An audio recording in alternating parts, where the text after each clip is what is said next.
नमस्कार, मी प्रवीण जोशी.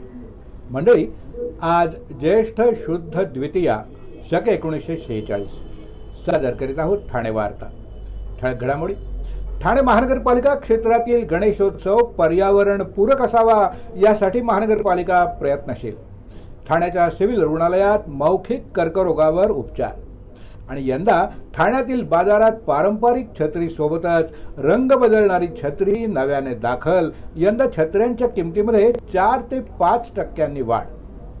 या आणि इतर घडामोडी विस्तृतपणे, पण काही क्षणातच. आमच्या फेसबुक पेज, यूट्यूब चॅनल आणि संस्थळाला सबस्क्राईब करायला मात्र विसरू नका. ठाणे वार्ता पहा श्रीस्थानक वाहिनीवर. आता सकाळी 9:15 पासून रात्री 9:15 पर्यंत ठाणे वार्ता, ठाण्यातील पहिलं दृकश्राव्य माध्यम. ठाणे वार्ता आणि श्रीस्थानक वाहिनीचं लाईव्ह स्ट्रीमिंग. ठाणेवार्ता.com वरील लाईव्ह स्ट्रीमवर क्लिक करा आणि अगदी मोबाईलवरही ठाणे वार्ता श्रीस्थानक वाहिनीचा आनंद लुटा.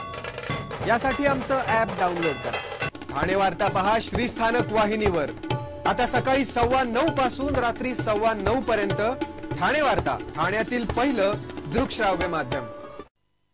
आपण पाहत आहात श्रीस्थानक वाहिनी, ठाणे जिल्ह्याचं मुख्य व्यासपीठ. ठाणे महानगरपालिका क्षेत्रातील गणेशोत्सव पर्यावरण पूरक असावा यासाठी ठाणे महानगरपालिका प्रयत्नशील आहे. त्याबाबत पर्यावरण क्षेत्रातील संस्था आणि तज्ज्ञ आणि पारंपरिक मूर्तिकार संघटना यांच्याशी संवाद साधण्यात येत असल्याची माहिती ठाणे महानगरपालिकेचे अतिरिक्त आयुक्त प्रशांत रोडे यांनी दिली.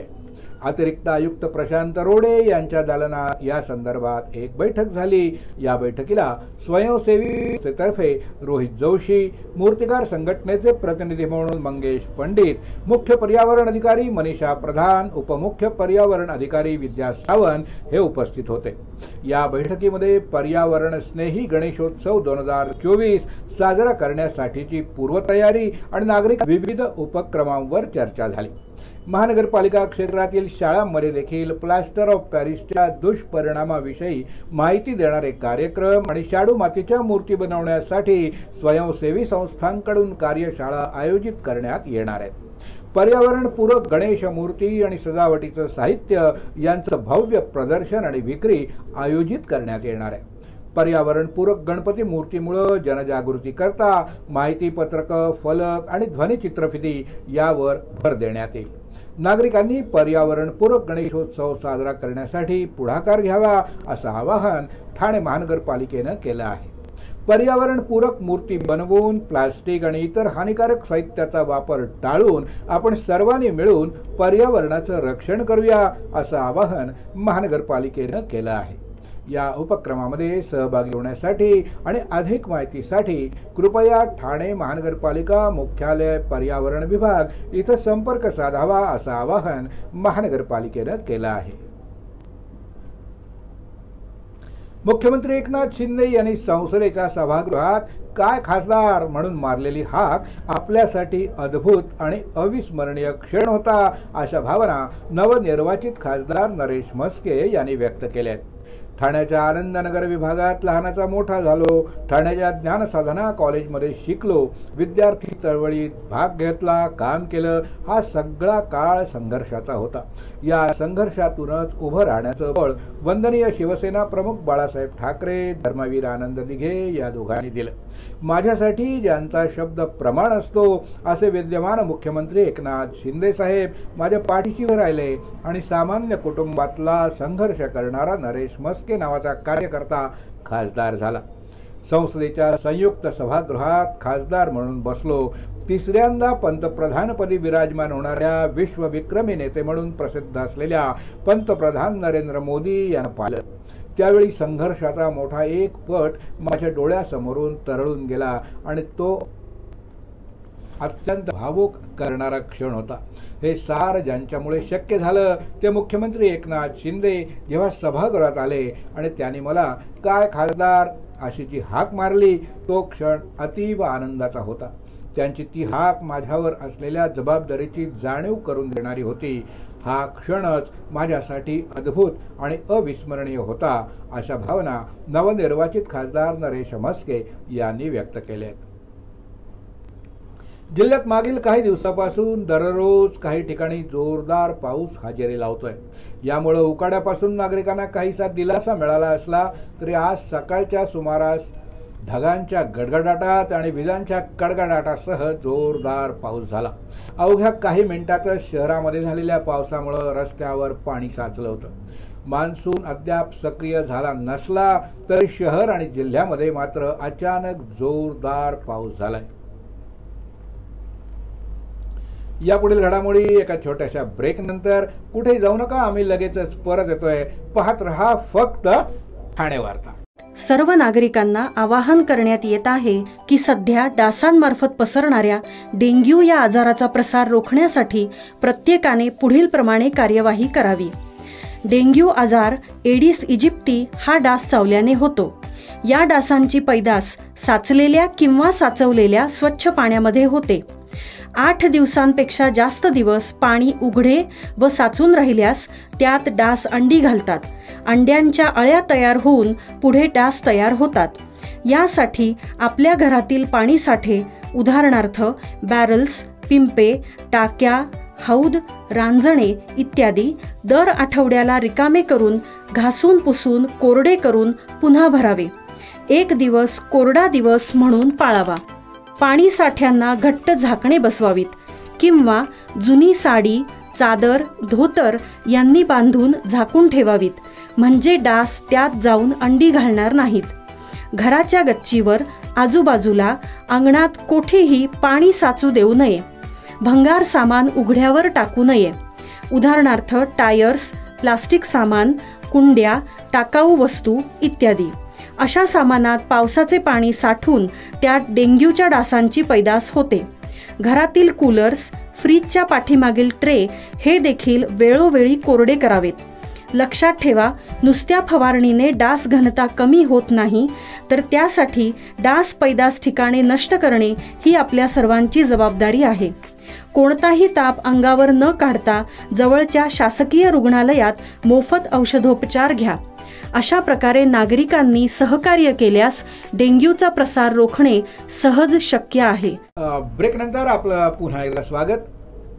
मौखिक कर्करोग झाल्यावर एखाद्या मोठ्या खाजगी रुग्णालयात किंवा मुंबईत टाटा रुग्णालयात धावाधाव करावी लागते। काहींना मौखिक कर्करोग शस्त्रक्रिया करण्याचा खर्चही परवडत नसला तरी ठाणे सिव्हिल रुग्णालयात मौखिक कर्करोगावर उपचार केले जात आहेत। एका महिलेच्या जीभ आणि मानेपर्यंत पसरलेल्या कर्करोगाची यशस्वी शस्त्रक्रिया करण्यात आली आहे। मुंबईत राहणाऱ्या सरिता या महिलेची जीभ गेल्या अनेक दिवसांपासून जाड झाली होती। बोलताना, जेवण जेवताना भरपूर त्रास होत होता। जिभेचे निदान करण्यासाठी एका खाजगी रुग्णालयात तपासणी केली असता सरिता यांना जिभेचा कर्करोग झाला असल्याचं निष्पन्न झालं। उपचारासाठी होणारा खर्च साधारण 2.5 ते 3 लाख रुपये सांगण्यात आला। कौटुंबिक परिस्थिती साधारण असल्यानं जिभेवरील कर्करोगाचे उपचार करायचे कुठं असा प्रश्न निर्माण झाला। मात्र सिव्हिल रुग्णालयात उपचार होत असल्याचं त्यांना समजलं। जिल्हा शल्यचिकित्सक डॉक्टर कैलाश पवार यांच्या मार्गदर्शनाखाली सरिता यांच्या जिभेवरील कर्करोगाची शस्त्रक्रिया करण्यात आली। ही माहिती दंत शल्यचिकित्सक डॉक्टर अर्चना पवार यांनी दिली। प्रथम सरिता यांची सर्व रक्त चाचण्या, त्यानंतर शारीरिक स्वास्थ्य चाचण्या यांची तज्ञ डॉक्टरांकडून तपासणी केली गेली। सरिता यांचा कर्करोग जिभेपासून मानेपर्यंत पसरला होता, त्यामुळे काहीशी जोखमीची असलेली शस्त्रक्रिया करण्यासाठी onco surgeon doctor Hitesh Singhvi यांच्या मदतीनं ही शस्त्रक्रिया पार पडली। ही शस्त्रक्रिया दंत शल्यचिकित्सक doctor Archana Pawar, doctor Rupali Yadav, doctor Sanket Shinde आणि इतर कर्मचाऱ्यांनी यशस्वी केली। तंबाखू मशेरी लावण्याच्या सवयीमुळे या महिलेला मौखिक कर्करोग झाला असावा। तंबाखू सेवनामुळे मौखिक कर्करोग होण्याची दाट शक्यता असते, त्यामुळे दंत विभागात येणाऱ्या प्रत्येक रुग्णांना मौखिक कर्करोग याविषयी माहिती दिली जाते। गेल्या वर्षभरात 15,000वर नागरिकांचं मौखिक कर्करोग विषयी समुपदेशन करून त्यांची तपासणी करण्यात आली। विविध सरकारी आस्थापना आणि ठाणे महानगरपालिकेतील कर्मचाऱ्यांना विभागीय बढत्यांसाठी एमए आवश्यक असून ते पूर्ण करणं गरजेचं झालंय। ही गरज ओळखून ठाण्यातील विद्याप्रसारक मंडळाच्या जोशी बेडेकर कला वाणिज्य महाविद्यालयानं मराठी भाषा विषय घेऊन एमए करण्याची संधी ठाण्यातच उपलब्ध करून दिली। मराठी साहित्याचा अभ्यास करणाऱ्या इतर महाविद्यालयातील विद्यार्थ्यांना देखील या संधीचा लाभ घेता येणार आहे। संस्थेचे अध्यक्ष डॉक्टर विजय बेडेकर यांच्या मार्गदर्शनाखाली इतर विषयांसोबतच मराठी भाषा विभागातर्फे विविध कोर्सेस घेण्यात येणार आहेत। MA पूर्ण केल्यावर आवडीच्या क्षेत्रात संशोधन करून PhD म्हणजेच डॉक्टरेटही करता येईल। 15 जूनपर्यंत विद्यार्थ्यांना प्रवेश घ्यावा असं आवाहन मराठी भाषा विभाग प्रमुख प्राध्यापक संतोष राणे यांनी केले। आमदार संजय केळकर यांच्या प्रयत्नानं जलधारा कोऑपरेटिव्ह सोसायटी रेवाई आणि गुलमोहर म्हाडा वसाहत बिल्डिंग क्रमांक 567 इथं घरगुती गॅस लाईन मंजूर करण्यात आली असून त्या कामाचं भूमिपूजन आमदार केळकर यांच्या हस्ते पार पडलं। गेले कित्येक दिवस हे काम प्रलंबित होतं। आमदार केळकर यांच्या पाठपुराव्यानं हे काम मार्गी लागल्यामुळे स्थानिक नागरिकांनी त्यांचे आभार व्यक्त केलेत। पावसाळा आता अवघ्या काही दिवसांवर येऊन ठेपला असून बाजारात विविध प्रकारचे रेनकोट आणि छत्र्या दाखल झाल्या आहेत। फुलपाखरूची प्रिंट, 3D, टायगर प्रिंट आणि रंग बदलणारी छत्री नव्यानेच दाखल झाली असून ग्राहकांना ती आकर्षित करते। पावसाळा अवघ्या काही दिवसावर येऊन ठेपला असल्यानं अशातच शालेय खरेदीबरोबरच छत्र्या, रेनकोट खरेदी करण्याची नागरिकांची एकच लगबग सुरू झाली आहे। दरवर्षी वेगवेगळ्या प्रकारच्या छत्र्या आणि रेनकोटचा ट्रेंड पाहायला मिळतो। यंदा देखील बाजारात छत्र्या आणि रेनकोटमध्ये नवीन प्रकार आल्याचं दिसून येत आहे। यंदा ठाण्यातील बाजारात पारंपरिक छत्रीसोबतच रेनबो छत्री, 3D छत्री, रंग बदलणारी छत्री नव्यानंच दाखल झाली असून सगळ्यांचं लक्ष वेधून घेत आहे। पावसाळ्यात कामासाठी घराबाहेर पडताना रेनकोट किंवा छत्री घेणं अत्यंत गरजेचं आहे। अशातच सर्वत्र लवकरच पाऊस दाखल होणार असल्यामुळे दरवर्षीप्रमाणे यंदा देखील पावसाळ्यात नवनव्या फॅशनच्या छत्र्या बाजारात दाखल झाल्या। बाजारात सध्या रेनकोट, छत्र्या, पावसाळी टोप्या, ताडपत्र्या, प्लास्टिक पेपर आणि अन्य साहित्य खरेदी करण्यासाठी नागरिकांची एकच गर्दी होते आहे। ठाण्यातील बाजारपेठा विविध प्रकारच्या छत्र्या दाखल झाल्या आहेत। या छत्र्या अगदी 150 रुपयापासून ते 1000 रुपयांपर्यंत मिळतात। यंदा रंग बदलणारी छत्री, 3D, डबल लेयर, जम्बो छत्री, डबल कोटेड बघायला मिळतात। दिसायला पारंपरिक छत्री पण त्यावर पांढऱ्या रंगामध्ये फुलपाखराचं चित्र, प्रिंट, पेपर प्रिंट आणि रंगीत प्रिंट असलेल्या छत्र्या विशेष आकर्षणाचं केंद्र ठरत आहेत। रंग बदलणाऱ्या छत्र्यांमध्ये या पांढऱ्या चित्रावर पाणी पडलं की ते चित्र रंगीबेरंगी दिसू लागतं। आकर्षण असलेली रंग बदलणारी छत्री ही पावसात घेऊन गेल्यानंतर आपला रंग बदलते, त्यामुळे अशा पद्धतीची चित्र असलेली छत्री नागरिकांचं लक्ष वेधून घेते। यासोबतच ओली छत्री ठेवण्यासाठी आतापर्यंत प्लास्टिक पिशवी आपण बघितली होती, पण आता ओली छत्री ठेवण्यासाठी छत्रीसोबत बाटली विक्री केली जाते। उथळसरीतल्या जैन अँड सन्स इथं विविध प्रकारच्या छत्र्या आणि रेनकोट दाखल झाले आहेत। लहान मुलांसाठी कार्टून प्रिंटवाली छत्री आणि रेनकोट उपलब्ध झाले आहेत। या पावसाळ्यात लहान मुलांच्या रेनकोटासाठी विविध कार्टून्सचा ट्रेंड बघायला मिळतोय। यामध्ये डोरेमॉन, छोटा भीम, मोटू पतलू, स्पायडरमॅन तर लहान मुलींसाठी डोरा, बार्बी डॉल, सिंड्रेला यांचं छायाचित्र असलेले रेनकोट्स बाजारात उपलब्ध झाले आहेत। यंदा सुमारे 4 ते 5% किमतीमध्ये वाढ झाली असून काल्हेर इथल्या कारखान्यात या छत्र्या तयार करून त्या इथं विक्रीसाठी येतात। तसंच राजकीय नेते आणि कॉर्पोरेट क्षेत्रात ऑर्डरनुसार छत्र्या बनवून दिल्या जातात, अशी माहिती जैन सन्स अमरेलाचे नरेंद्र सुराणा यांनी दिली। आपण पाहत आहात श्री स्थानक वाहिनी, ठाणे जिल्ह्याचं मुख्य व्यासपीठ। ठाणे वार्ता पहा श्री स्थानक वाहिनीवर। आता सकाळी 9:15 पासून रात्री 9:15 पर्यंत ठाणे वार्ता, ठाण्यातील पहिलं दृकश्राव्य माध्यम। ठाणे वार्ता आणि श्री स्थानक वाहिनीचं लाईव्ह स्ट्रीमिंग ठाणेवार्ता.com वरील लाईव्ह स्ट्रीमवर क्लिक करा आणि अगदी मोबाईलवरही ठाणे वार्ता श्री स्थानक वाहिनीचा आनंद लुटा। यासाठी आमचं ॲप डाउनलोड करा। ठाणे वार्ता पहा श्री स्थानक वाहिनीवर। आता सकाळी 9:15 पासून रात्री 9:15 पर्यंत ठाणे वार्ता, ठाण्यातील पहिलं दृकश्राव्य माध्यम। आपण पाहत आहात श्री स्थानक वाहिनी, ठाणे जिल्ह्याचं मुख्य व्यासपीठ। आपण आपले कार्यक्रम किंवा बातम्या मला ठाणेवार्ता@gmail.com या ईमेलवर कळवू शकता। ठळक घडामोडी शेवटी पुन्हा एकदा। ठाणे महानगरपालिका क्षेत्रातील गणेशोत्सव पर्यावरण पूरक असावा यासाठी ठाणे महानगरपालिका प्रयत्नशील। ठाण्याच्या सिव्हिल रुग्णालयात मौखिक कर्करोगावर उपचार.